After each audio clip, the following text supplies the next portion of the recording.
Bom dia, despertos. Rodolfo Camilo aqui com mais uma mensagem do Reino de Deus para você que decidiu despertar. A graça de Deus é a poderosa maneira do céu de levantar aqueles que foram desprezados na terra. Foi assim com Davi, com José, com Moisés e tantos outros. E pode ser assim com você, e o meu desejo é que seja assim com você. E hoje eu quero falar sobre isso, sobre a graça de Deus, sobre os processos da vida. Então respire fundo aí. Acalme o seu coração, sintonize o seu coração à voz de Deus, amém? E deixe Ele falar com você. Quero falar com você hoje sobre a maravilhosa graça. Gálatas capítulo 1, verso 11 ao 17 diz: Mas informo a vocês, irmãos, que o evangelho por mim anunciado não é mensagem humana, porque eu não recebi de ser humano algum, nem me foi ensinado, mas eu recebi mediante revelação de Jesus Cristo. Porque vocês ouviram qual foi no passado o meu modo de agir no judaísmo, como de forma violenta eu perseguia a igreja de Deus e procurava destruí-la. E na minha nação, quanto ao judaísmo, levava vantagem sobre muitos da minha idade, sendo extremamente zeloso das tradições dos meus pais. Mas quando Deus, que me separou antes de eu nascer e me chamou pela sua graça, achou por bem revelar o seu Filho a mim, em mim, para que eu pregasse entre os gentios. Não fui imediatamente consultar outras pessoas, nem fui a Jerusalém para me encontrar com os que já eram apóstolos antes de mim, mas eu fui para as regiões da Arábia e voltei outra vez para Damasco. E a primeira chave que eu quero deixar no seu coração é: a revelação nos coloca no caminho, a graça nos faz continuar nele. A revelação nos coloca no caminho, a graça nos faz continuar nele. Paulo diz: mas informo a vocês, irmãos, que o evangelho por mim não é anunciado, não é mensagem humana, porque eu não recebi de ser humano algum, nem me foi ensinado, mas recebi mediante revelação de Jesus Cristo. Nós podemos escutar, ler, ver inúmeros vídeos, tudo isso vai contribuir para ampliar o nosso conhecimento. Mas quando buscamos nos conectar com Deus, com o Espírito Santo, nos permitimos ir mais além, começamos a nos mover pela revelação. São coisas que somente Deus pode falar ao nosso coração. Porque o que muda o nosso caminho não é o conhecimento em si, é a revelação que Deus nos dá a partir daquilo que estamos absorvendo. Duas pessoas podem escutar a mesma mensagem e cada uma delas tem uma revelação diferente. Ou uma delas terá uma revelação, a outra não. Depende do nível que cada uma decidiu se conectar com Deus. E o conhecimento não salva as pessoas. A revelação transforma as pessoas. E tanto o conhecimento quanto a revelação pode deixar você orgulhoso. Por isso, a graça é tão importante. Porque a graça nos faz permanecer conectados, pendurados, aliançados em Deus. Paulo experimentou isso. Ele tinha conhecimento extremo pela lei e um dia experimentou um nível extremo de revelação. Mas Deus soube trabalhar na vida dele. Veja o que diz 2 Coríntios capítulo 12, versos 7 ao 9. E para que eu não ficasse orgulhoso com a grandeza das revelações, foi-me posto um espinho na carne, mensageiro de Satanás, para me esbofetear, a fim de que eu não me exalte. 3 vezes pedi ao Senhor que o afastasse de mim. Então ele me disse: a minha graça é o que basta para você, porque o poder se aperfeiçoa na fraqueza. De boa vontade, pois, mas me gloriarei nas fraquezas, para que sobre mim repouse o poder de Cristo. E Deus ainda continua trabalhando assim, nos mostrando que o que sabemos não é o suficiente, revelando coisas novas, ao mesmo tempo que não nos permite alcançarmos tudo o que queremos, ao mesmo tempo que não nos permite sermos curados de todas as mazelas que temos, a fim de que a gente permaneça nele, permaneça na graça dele, porque só assim o poder dele continua se aperfeiçoando em nós. Então nós não vamos ter tudo o que queremos, não vamos ser curados de tudo, não vamos ter todas as respostas que queremos ou queríamos ter de Deus, mas essa é a forma da graça de Deus trabalhar na minha e na sua vida. E a revelação nos coloca no caminho e a graça nos faz continuar nele. Então permaneça na graça. Não é alcançar o que você quer, que fará Deus, trabalhar menos ou mais a sua vida. É permanecer nele, sim. Permaneça nele. A segunda chave que eu quero deixar no seu coração: a tradição revela o costume da terra, a unção, o poder do céu. A tradição revela o costume da terra, a unção, o poder do céu. Quando zeloso pela lei, pelos costumes, Paulo se considerava superior a muitos da sua idade, pelo seu exímio rigor, a tradição dos seus pais.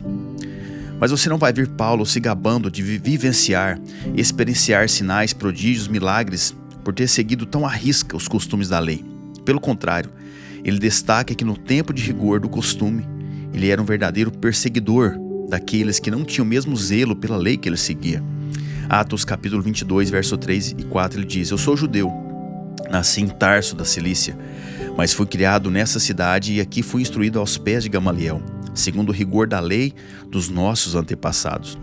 Sendo zeloso para com Deus, assim como todos vocês são no dia de hoje, eu persegui esse caminho até a morte, prendendo homens e mulheres e lançando-os na cadeia. Perceba algo.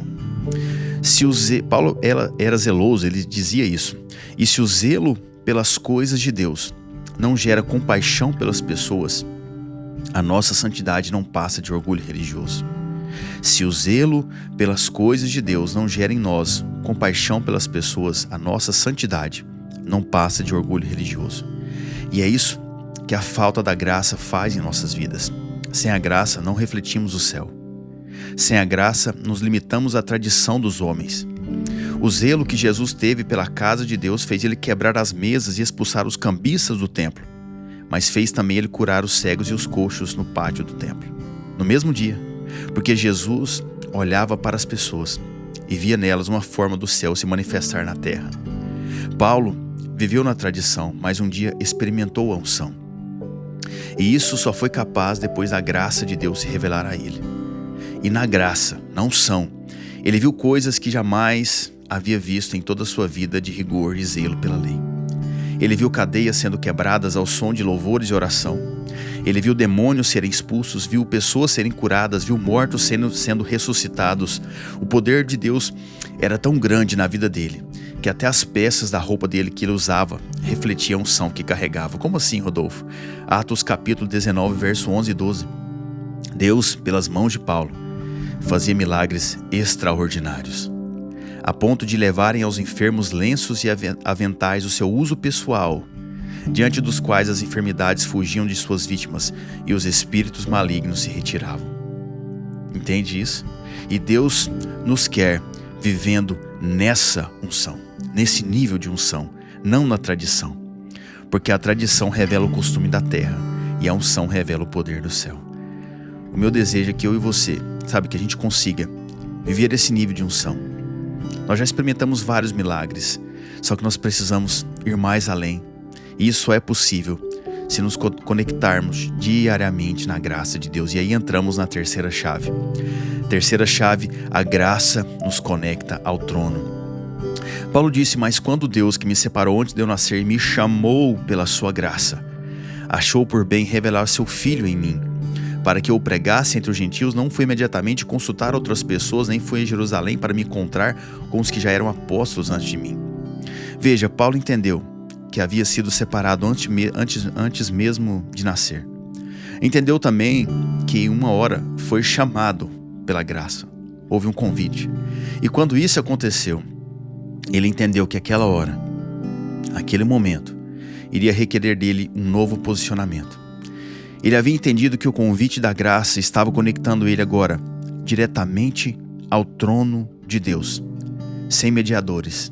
Aquilo que falamos aqui, um relacionamento simples, profundo e direto com Deus. Por isso ele entendeu que que aquele chamado o direcionava a fazer algo na terra, pregar aos gentios, e que também não era necessário consultar mais pessoas. Por isso ele disse que não foi consultar os apóstolos, as autoridades da época, porque não era mais alguma autoridade da terra que iria ditar o ritmo da sua vida e do seu ministério. Agora era o desejo do Pai. A graça estava convidando ele a conectar diretamente ao trono. E então ele vai para a Arábia. Na verdade, ele fica 3 anos no deserto, se desintoxicando da sua tradição, para então receber a unção do alto. Porque a graça nos conecta ao trono. O trono revela a soberania de Deus, e a soberania dele manifesta a vontade do céu. A graça nos conecta ao trono. O trono revela a soberania de Deus, e a soberania dele manifesta a vontade do céu. E é isso que eu e você devemos buscar. Buscar revelação para o tempo que estamos vivendo. Fugir do engessamento que a tradição nos traz e nos conectar direto ao trono. A graça de Deus pode dar um novo olhar para todos os desafios da sua vida. Um novo sentido para a história da sua vida. O problema que você está passando, tudo que você tem para resolver hoje, essa semana, pode ser resolvido pela graça de Deus. Davi, José, Moisés, Paulo, todas as histórias da Bíblia não são ficção. Elas foram moldadas pela graça de Deus. Deus viu esses homens e derramou uma graça diferente na vida deles. Muitos foram desprezados, derrubados, rejeitados, e foi nesse contexto que a graça de Deus se manifestou na vida deles e mudou destinos. E pode ser assim com você. A graça de Deus é a poderosa maneira do céu levantar aqueles que foram desprezados na terra. Que seja assim com você. Que você se conecte ao trono. Que você receba uma nova unção. Que Deus mude o destino da sua vida. Que Deus dê um sentido novo para a sua vida hoje, através da graça dele. Deixe o poder dele se aperfeiçoar na sua vida. Esse é o meu desejo. Se você puder fechar seus olhos, Pai, em nome de Jesus, nós te agradecemos por esse momento, por esse dia, pela tua bondade, pelo teu amor, pela tua graça, pela tua unção, Pai. Eu oro por essa pessoa que me escuta, para que a tua graça, Deus, venha de uma maneira super abundante na vida dela hoje, transformando, moldando, capacitando, derramando uma nova unção, Deus, mudando destinos, dando um novo significado, abrindo portas, quebrando cadeias, Pai, operando milagres, Deus, em nome de Jesus. Eu oro para essa pessoa hoje, Pai. Eu não sei o que ela está passando. Eu não sei o quão afligida ela está hoje, Deus. Quão perturbada a alma está hoje, mas que a tua graça, Deus, eu sei que a tua graça, ela pode mudar o que ela está passando hoje. Eu sei que a tua graça, Deus, pode transformar. Eu sei que a tua graça pode colocar um sorriso novo no rosto dela. Eu sei que a tua graça pode abrir uma janela do céu sobre a vida dela, Pai. Mesmo que tudo à volta dela, Deus, esteja escuro, a janela da graça do céu irá trazer luz sobre a vida dela. E essa luz irá trazer a direção, a revelação, a unção que ela precisa em nome de Jesus e para a honra e glória do Senhor Jesus. Amém e amém. Amém? Que você receba, essa graça de Deus na sua casa, na sua vida, e que você compartilhe com alguém. Tem alguém esperando por essa mensagem, eu tenho certeza disso. Graças a Deus, Deus é muito bom. Que Deus abençoe você. Termino aqui hoje sem palavras, sem mais o que dizer. Apenas que Deus continue com você. E eu termino te lembrando: desperta, tu que dormes, e Cristo te iluminará.